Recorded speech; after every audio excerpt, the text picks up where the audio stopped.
trains like a SIG because it is one. Well, that's a statement. Yes, Sig Sauer acknowledging the potential of using airsoft for training, and while it's certainly nothing new within the industry, these toy guns being sold as training weapons, it is impressive that a brand such as SIG have gotten on board with the concept and introduced a line of their products in airsoft form.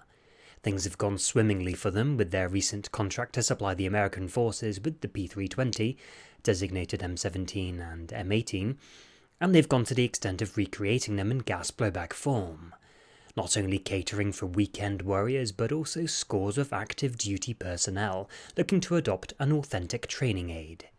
So I give you the SIG PROFORCE M17 gas blowback pistol made by VFC. Hey everyone, Bada Bing here. Yes, once again SFC Airsoft looking to little old me to produce a review, and I couldn't be more appreciative. This handgun has been in my possession for ages at this point, and I've been slowly building an impression of it throughout all this time. A while ago they sent me the WE version, and they wanted me to take a look at the VFC to see what I thought of it. A massive thanks goes to SFC for providing this article and investing in me. The best part of my arrangement is that I am completely free to be honest and unbiased with this review. I'll be totally transparent as if I bought the M17 myself, just like I am with everything else really. It's a win-win situation for you, me and SFC. At the time of making this video they are still dealing with the aftermath from COVID, which means right now they are not taking any orders. Regardless, it's worth checking the description for their link and seeing how they're getting on. If you've caught my previous videos with items provided by them, they mainly specialise in pre-upgraded airsoft guns, so all you have to do is load up and go. With the intro out of the way, it's time to start the show. Thank you for joining me today. This is going to be a fairly long video, and with that in mind, I've put together a series of cheat codes so you can take a shortcut to any part of the review you like. And because I'm a legend, I've also arranged it on the timeline itself, so feel free. Don't forget the standard operating procedure. Get yourself a cup of coffee, because this is going to be cool, and it's scientifically proven that coffee and gun porn go together superbly, so enjoy. Yes, the SIG M17 gas blowback handgun comes to you in this marketing-heavy box which is dripping in licensing information. Inside you'll find a basic manual for you to ignore, a hop-up adjustment tool, magazine, and a solid block of peanut butter shaped like an M17. Nice. Let's just get to grips with the M17, and the moment you lift it out of the box, you notice how good it feels in the hand. The way the polymer grip holds onto your skin, and you immediately sense its solid construction throughout the platform. As much as I despise the flat dark earth colour, its very presence within my grip dissolves my initial opinions. This M17 is solid. In comparison, the F17 I reviewed, that one felt like it was assembled from components that rolled off the line at the end of the working day, where they just didn't care about the quality, but as long as it could be assembled and fired, that was good enough. The VFC couldn't be more different.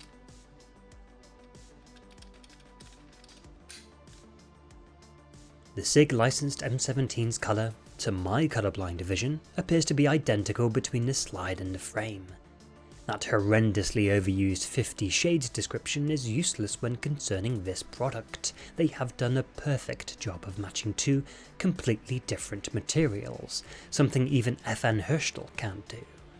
It's so well done that the slide looks like it was separated from the frame with a laser. As such, it's super tight and there's minimal play. From the dangerous end, the barrel assembly has a tighter tolerance than the WE model. There's only a slight amount of movement, which you really have to poke and prod to get it to wiggle around, and even then it's not loose and sloppy like the other one. While we're here, take a look at that guide rod. That's your hop-up adjustment.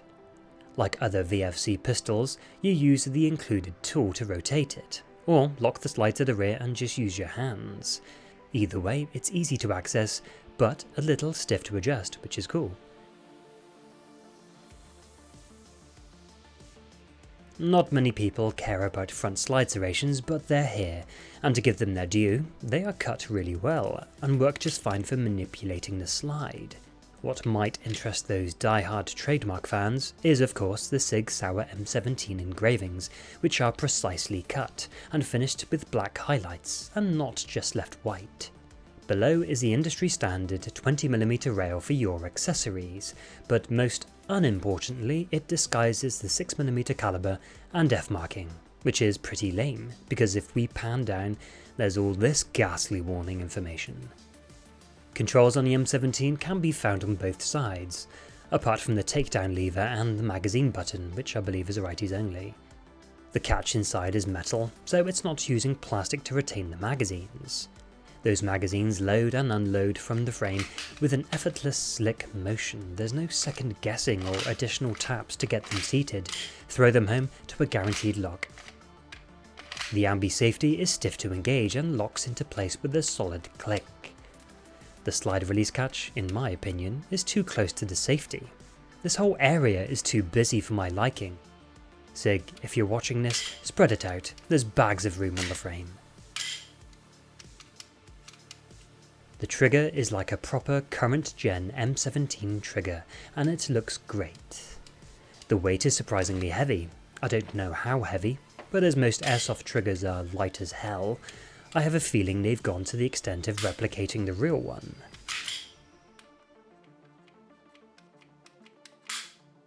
The grip frame is medium sized, as the marking here leads me to believe. The texture of the panels on the four sides is rough and gives you the right amount of abrasion where it's not exfoliating you, but it's not sliding all over the place either. The angle of the grip is straight. Obviously not a complete straight line, but it is certainly not uncomfortable. On the contrary, it allows the M17 to point extremely well. I like it. Behind the gun we have the 3-dot sights, which have a wide placement. They're pronounced atop the slide in such a fashion where they fill up the entire sight picture in a way where you can align and acquire your target in a rapid motion.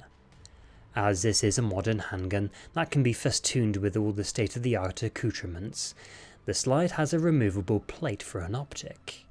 I have a Trichicon SRO, which requires an adapter plate to serve as its foundation, and voila, it's optics ready.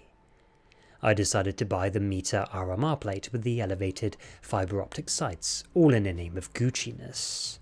I've heard horror stories of the threads breaking off from the plate, so I hope that doesn't happen on this one. This M17 goes the extra mile to reproduce a loaded chamber indicator, which is a nice touch, but I think I would have gone without it, as when you remove the optics plate, the indicator latch has an overwhelming urge to lose itself, and I spent half a day looking for this thing, and as you'd expect, the replacement part is out of stock everywhere. Do not lose this, watch it like a hawk. I should also point out that this piece here is responsible for keeping your iron sight plate, or any optics, perfectly aligned.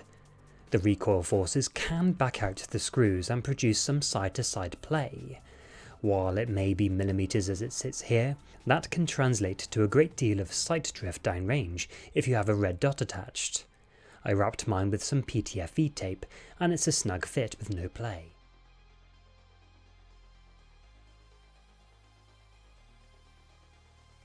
The magazine has an unofficial total capacity of 31 BBs, which is astonishing. It makes the WE version seem like a single stacked 1911 in comparison. 31 rounds, that is fantastic. If you're like me and you enjoy going pistol only, having a magazine with deep pockets is a welcomed advantage.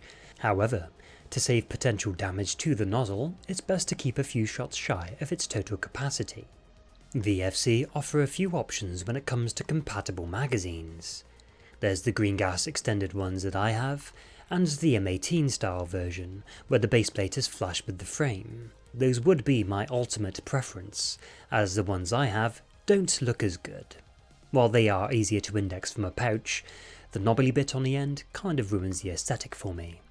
And then there's also CO2 magazines, which I don't have either. I heard various reports of CO2 being too strong, and this led to broken parts. Now, I don't know if this is 100%, but I wasn't going to be investing in them anyway, so I trust it's not going to be a problem. For all the benefits CO2 has in cold weather and such, it's just a big pain in the ass to reload, and ludicrously wasteful, considering how few shots you get to a single capsule, and you're throwing out a big chunk of metal at the end of it. I just don't like it. Much rather have propane, and top up as and when. Themselves, the magazines are finished to an acceptable degree. The lower extension relies on a screw to hold it in place, which is good, and it houses a pinch more gas and BBs. The feed lips are plastic, so they won't respond well to punishment at all. Perhaps this is the weakest part of the gun. Function checking reveals a smooth operation. There's no grittiness to drawing the slide back, it's slick. Throughout my time with it, the slide does get caught up at the extent of its travel. The valve striker reset interacts with the blowback unit and it stops dead.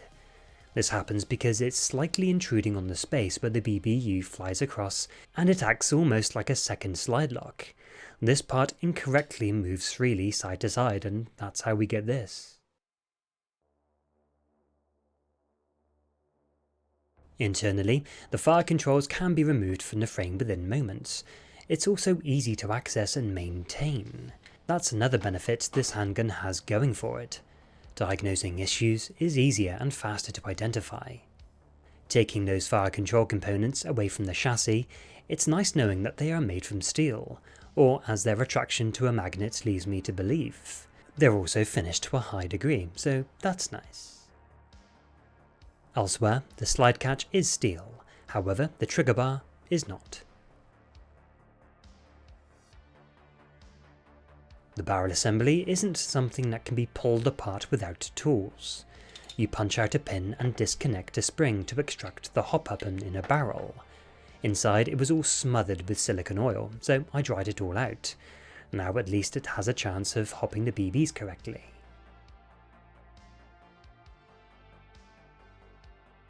Now here we get to the data analysis of this M17 and shooting numbers on the chrono with Jeff Bio 2s and propane. Instead of load the advertised capacity of 21 BBs, I instead went for the full 30 shots. The M17 begins with 320.1 FPS, and over the course of 30 shots it ends up on 298.6. The lowest reading being 296.6 and a loss of 23.5 FPS overall, which is pretty good seeing as it's only a pistol and it's just punched out an SMG magazine worth of ammo. Now let's see how good this thing is with gas capacity. Completely empty of gas, the magazines weigh approximately 274 grams. 5 seconds of propane, which is equal to 6 grams of gas, got through 41 shots. This was firing once per second. 10 seconds of propane, it squeezed out 85 shots, firing off 10 grams of gas. I attempted going for a 15-second gas charge, but it sounded like it stopped filling past 12 seconds, and with 14 grams of propane, it fired 101 shots. After this round of tests, the magazine was all iced up, so I went for another round. As the propane can was at a comfortable 22 degrees Celsius, you can really hear the torrent of liquid propane spill into the icy cold magazine much more than usual, and this produced different results with higher round counts once I got the magazine back up to a comfortable temperature. That 5-second gas charge blasted out 77 shots. Within that charge time, it generally filled 2 grams more, so it gulped down 8 grams instead of 6. 10 seconds saw 93 shots at 12 grams, and going for 15 seconds, but again it sounded as if it only swallowed 12, and the M17 fired its last puff at 103. This is the maximum shot count I've recorded with this stock handgun. Charging the magazine beyond 10 seconds is something you really don't want to do. You'll have obvious signs of unconverted liquid gas ejecting from the barrel, ejection port, and the BB isn't going to be going anywhere. Now this data isn't really a lot of use in the real world as the pistol is gargling with all that liquid propane sloshing around in there. With that much gas installed, the performance would be terrible, so the optimum charge should be anywhere between 5 and 10 seconds. Give the magazine that breathing space and it'll be a-okay. Shooting the M17. Man, this thing is punchy. The delivery this pistol has feels like a brick through a plate glass window. During the summer, the M17 will cycle its slide quickly and creates a pleasing thump in your hands. For a toy gun, it's pretty awesome, and the heavy trigger with its clean break adds positive sharpness to the entire action. The M17 has a strong skirmish ability because of that large capacity, which rivals a gas submachine gun, so I didn't worry too much about expending ammo from the mag. In terms of handguns, there's a lot to go around.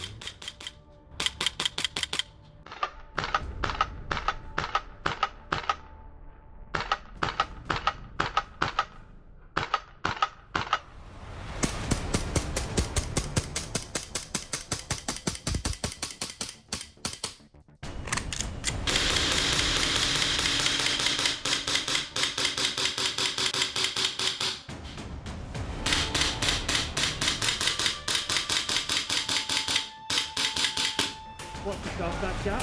See it in the corner?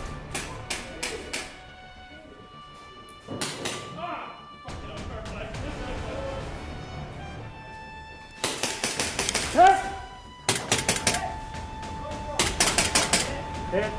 About. Yeah, come on! Negatively, coming out of those warm summer days, the temperature I was operating the M17 in was below that threshold where it successfully locks the slide on empty.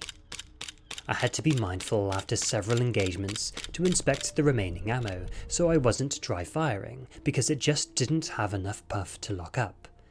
Sure, it'll have enough gas to fire off all the rounds, but without the strength to push the slide beyond the catch.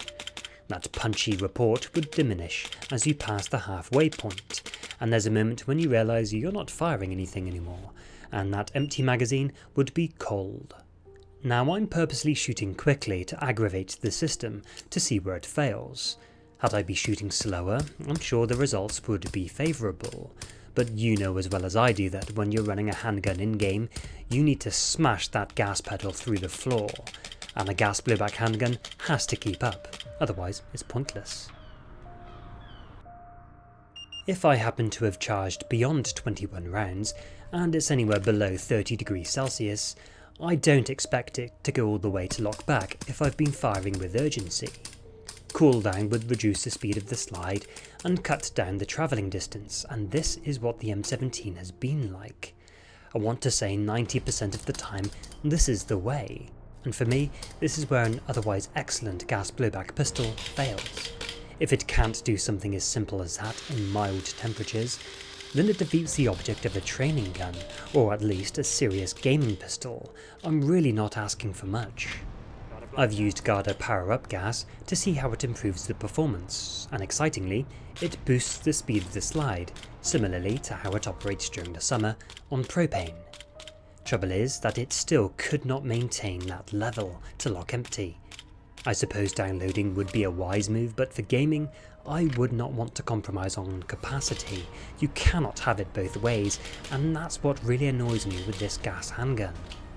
On the other hand, if you live in a country where it's warm to hot all year round, you're not likely to see this problem, and it's going to behave completely different to how I see it here. Just keep this in mind. Okay, testing a magazine which has been left outside all morning, and it is currently 15 degrees Celsius. I don't know what it is in Fahrenheit, but no one uses Fahrenheit anymore. So 15 degrees Celsius. Let's see how many shots it'll take until it can no longer lock the slide back. So, right. So let's just...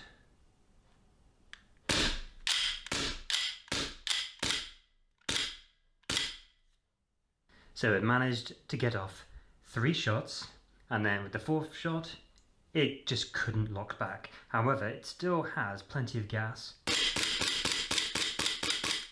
to run through, only it just doesn't have the power to drive the slide back far enough to engage the slide lock. So let's try this magazine here. This has been heated up to 30, just over 30 degrees Celsius. So it's nice and toasty. So we'll see how many shots we can get from this magazine until it stops locking back the slide on empty.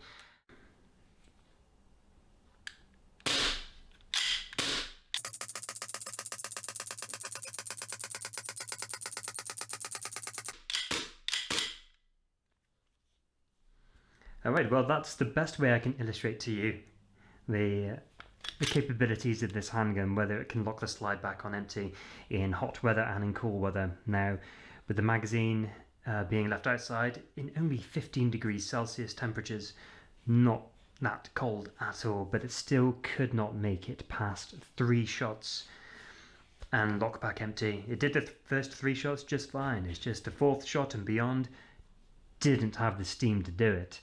It had more than enough gas to run perhaps the entire load of BBs in the magazine, but not enough to do this when it was empty. Warm weather, it's just fine, blows through it, got up to 49 shots, with the 50th not managing to lock it back on empty. So just goes to show it's a warm weather gun. Last year I was able to shoot on a cold winter's morning, along with some other pistols, as you can see here. It was barely above freezing, and here's how the M17 fared.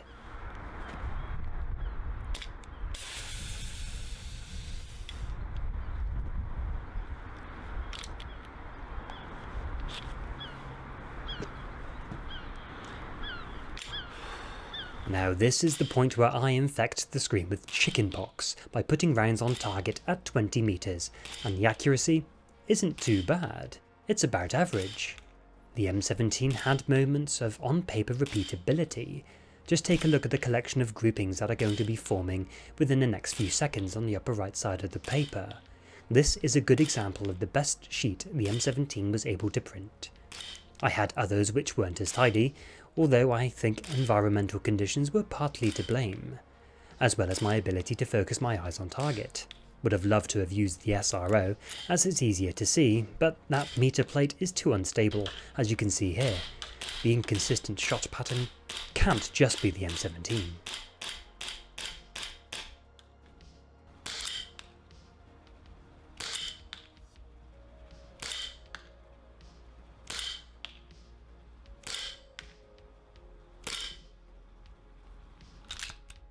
Alright, here we are at the range. We got the target at 50 meters, Jeff Bio 4s, got a little bit of a crosswind. I can't do anything about that, unfortunately. I always get wind here. It's actually extremely rare to get a nice still day, but never mind. We'll give it a go nonetheless. Alright, let's go. Oh, I think that was a hit.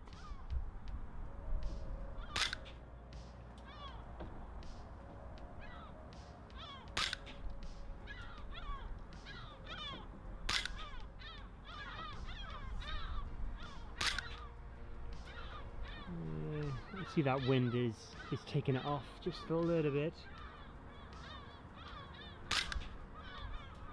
Oh, just left of the head and a little bit more right.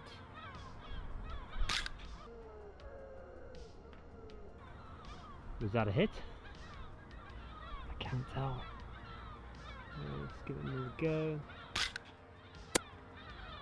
There might have been a hit, might have been a chair. Getting right up there. Oh, it could have been a headshot. I don't know. See, the BB's making it all the way out to 50 meters, no problem whatsoever. Was doing it with the .3s that I was using in previous trials, and with 4s, it's hopping them beautifully well.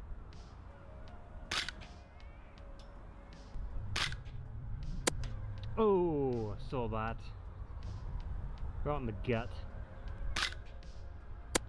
Oh, and another one. Might have been a hit, I don't know. Let's one more. Oh yes. Right on the chest. Oh, I think that was on it as well. Yep, I'll take that. Yep. That'll do. Okay, I think that's my lot with that one. Yeah. The slide is starting to cycle a little bit more slowly now. So gas is running out. 50 meters. Yeah, it works. If you got some good ammo and preferably no wind, yeah, you can make a good shot out to that distance, no problem. Before we head into the pros and cons section, there's only one thing left to discuss about the M17, and that is the trigger action. It certainly is a heavier squeeze if you're a seasoned airsofter. There's a millimeter of take-up until you hit the wall. Make no mistake, this feels like you're trying to bend the metal backwards. That's what it feels like to me. Once you've gotten it past a gradually harder region, you really feel the gravity of the breaking point, an area in which the atoms compress into a singularity. The resulting release of energy isn't your bones and your trigger finger breaking, it's the trigger. Returning forward, the trigger pushes you back and drops you off at the reset, which is exactly where the initial take-up ends. The reset feels hollow with an indistinguishable tick. Not the best in that regard, but altogether, it makes for a rugged action. The heavy pull is deliberate and smooth. Punching out quick shots isn't outside the realms of possibility, you just have to get used to it. There's a sharp feeling you'll notice when you're working the gun at a fast pace, and that's down to the weight of the trigger. So when you've got all that going off behind one finger, and a punch going on above your hand, it's a unique experience. The SIG Air PROFORCE M17 gas blowback pistol. Let's recap and take a look at the pros and cons. As it is, the M17 looks superb, and does a great job at being an accurate depiction of the real-world counterpart. The build quality is solid throughout, it's a well put together piece. Functionally, it's tight, the slide action is smooth, and just about every control is positive and tactile, trigger especially is knife edge sharp. The hop-up adjustment is so convenient you really don't need the included tool, as when I need to adjust, I just strip the magazine, lock the slide, and make a micro adjustment, and it's back to seeing its effect in moments. As I mentioned during the overview, it has various scope for different magazines and gas choices. If you want the clean, slick look of the M18 mags, you got 'em. CO2 mags, they got you covered too. And then there's a large ammo capacity, which is excellent. The operation and recoil is fantastic. Given the right conditions, the M17 is a beast. It's weird, but the recoil jolt gives you a buzz of confidence with every trigger pull, it's really fun. Plus, using it in game, and it never failed to smoke bad guys. Echoing the internal fire control pack inside the real M17 and M18, the one we have here can be stripped out without tools, and maintaining it is a breeze. Plus the hammer group is made of steel, so that's a bonus. From a stock pistol, the range is admirable. With 3s it can shoot them well out to 50 meters and likely beyond, and it has a good enough adjustment to lift 4s and shrink the groupings. The VFC M17 and M18 are lucky to be awarded vast aftermarket potential. There's so many upgrades and enhancements for these things, it's amazing really. There are slide kits, polymer and metal frames, fancy triggers, the list goes on.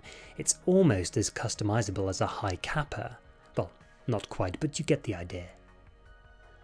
Not a great deal to cover for the bad news, but here we go. Spare parts support can be tough if you're looking for something specific. That loaded chamber indicator design unfortunately offers some wiggle room on the rear sight plate. There's a slight gap on the notch where the piece locks into. Now, you can tighten those screws down, and this works alright, although the recoil forces do tend to shake the screws loose, and then this can end up happening. With the additional weight of an optic, it exacerbates the problem and loosens them faster in my experience. I don't want to use Loctite, I prefer to easily remove them to service the BBU, so I'll just keep an eye on it. On my sample, the valve striker reset protrudes into the path of the BBU and acts as a secondary slide lock. It doesn't affect the motion of the slide during firing, that I can see, it's just annoying that the loose tolerances allows this to occur. Finally, as I use propane exclusively in all my gas guns, the M17 has a hard time bringing it home to completion, even when the temperatures are relatively mild. When it's a comfortable 20 degrees Celsius, this M17 couldn't blow through a magazine in quick succession and shoot the slide to the lock. It can stay the course and wave goodbye to every BB in the magazine, but the slide still cannot cover the ground to finish it, and that's not even in cold temperatures, let alone the winter. That's what disappoints me most about the VFC M17. Where I live, it doesn't do well for much of the year, and I would have to invest in CO2 support in order to give it some fire in the belly. Although, then you'll have to consider the changes to the results on the chrono and be too hot for indoor sights, which is a shame because it's really at its best indoors. So, what do I think about it as a sidearm to fulfill my own requirements? Would I carry it on perhaps the most critical events like a Milsim game? It's a solid no from me. While it plays well as a casual Sunday shooter, its delivery doesn't inspire me. It hasn't convinced me that it'll look after me if I had to draw it in the early hours of the morning after spending a miserable night in the rain. Despite the roomy capacity and fancy modern abilities, unless it's bathed in the warm glow of the sun, the lack of enthusiasm would likely embarrass me. Now, this could all be irrelevant if I invested in CO2 magazines. It would probably be an absolute monster on that stuff. Although one of my requirements is that it has to be able to comfortably run on propane. In this country, it'll only do that for a few weeks of the year. Now, if you live somewhere completely opposite in climate compared to England, then the M17 and M18 will no doubt be in their elements. It'll be a totally different animal in that environment, and you'll definitely get a kick from using it. So, that's my review of the SIG M17 gas blowback pistol. What's your thoughts on it? As Airsoft QC can vary from unit to unit, it'll be interesting to hear from owners and see if we shared a similar experience. If you're looking at investing in this particular pistol, do your research, look at the other reviews, and then you can form a good idea of what you'll be getting into. Thanks for watching the video, boys and girls. Once again, SFC Airsoft, thank you very much for the opportunity to review this blaster. It's shown me a good time. If you enjoyed the video, hit the like, and if you haven't already done so, subscribe and become notified when new videos go live. Also, join me over on Facebook and Instagram for regular updates. Until next time, look after yourselves, and I'll catch you in a bit.